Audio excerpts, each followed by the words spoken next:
evolution to education. This is an introduction to the ancient history of India. Now, I start the ancient history of India from the textbook of class 6th. So let's begin. What, when, where, and how? These are some questions we usually ask while studying any subject, and the same we're going to do here. Who was the father of history? Who named the word history? Who bring up this name? Who was the one? It was this handsome guy, Herodotus. He was the one who is also called as father of history. He was a Greek historian. He invented the word history, and he also said history is a study or investigation of past. A nice definition. We can answer this question also. What is archaeology? Branch of knowledge that examines the physical remains of the past and gathers evidence, like fossils in physical remains, coins, archaeology, and all that stuff, and gather evidence. And the same way Herodotus said, investigation. In investigation, we do the same thing. We gather information. We gather evidence. So, let's ask another question. Why do we study history? What is the need for studying history? It says it helps us to know our past. Yes, of course, that's what our definition of history was. Then the second point says, tells us about the kings, statesmen, and the ordinary people. Okay, knowledge of continuous development of man's culture and civilization. Okay, we can gain knowledge of continuous development of man's culture and civilization. So, it says we can know our culture and civilization through past, through our history. Then we can understand about the kings, ministers, and the ordinary people at that time. Also, origin and evolution of different languages. We understand it through history only.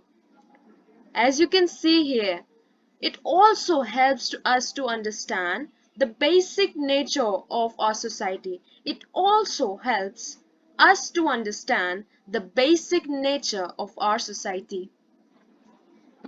Proceeding further, it's a fun fact. Let's know it. Man's first walking ancestors' fossil remains have been discovered in Africa. It is believed that these remains are 4 million years old. Okay, now we come to a time frame. What is meant by BC and AD? You can see here it's somewhat related to Christ, right? Let's know it further. Birth of Christ is marked as 0. So, before this 0 date, we consider it as BC, which is before Christ. And after 0, means the date 0, we consider it as AD or Anno Domini. Now, it is obvious that you might ask, what is Anno Domini? It means in the year of our Lord Jesus. Also means after the birth of Christ. Now, we also use BCE, before Common Era, instead of BC. And CE means Common Era instead of AD. And one more fact for you. Circa, an interesting word which says we add circa with any date. It means that it is an approximate date. Whenever we do not know the exact date of something, we use this word circa after that date. So nice, isn't it? Okay, proceeding further. Relevance of history. Now we understood why we read and why we study history. Now we will understand what is the importance of it. What more can history give us? We are the product of the past. To understand our nation, our beliefs, traditions, we have to go to the roots, that is our history. So, to understand our nation, our belief, our traditions, and many more things, we need to understand what happened in the past. One more fact, we have inherited many good things from the past. Many groups mingled and intermingled, and this resulted in making of the present Indian race. Study of history helps in imbibing the spirit of religious tolerance and unity. This is what the good thing we get from the past, that we have the spirit of religious tolerance and unity. You can ask me what does that mean? We are a nation full of so many traditions, beliefs, religion, yet we live in harmony and unity. This is seen very rare in other parts of the world, but in India there's unity and tolerance. And that's what the good thing we love, we get from our past. Correct? This is the Indian race. We are a part of Indian race. We are made by this mingling and intermingling of ethnic groups which came into pass. That is why our history has relevance in our life. Now, name of the land. The name of our nation, India, or we can also say Bharat. Where does it come from? Let's know it. Bharat.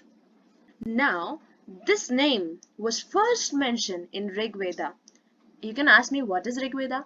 This was the earliest work in Sanskrit dated about 3500 years ago. Oh my god, that's a long time. It's too old. Now, initially, Bharat was used for the people who lived in the northwest part of the country. Means, initially, in the beginning, the name Bharat was concentrated only in the northwest part of the country. Later, it was used for the whole country. Now comes India. This name India has the origin which comes from Indus, also called Sindhu in Sanskrit. Now, Iranians and Greeks called it Hindus and Indos. Now you can correlate where the word Hindu comes from. The land east of Indus came to be called as India. So, this is what India is, means the part east of Indus was called as India.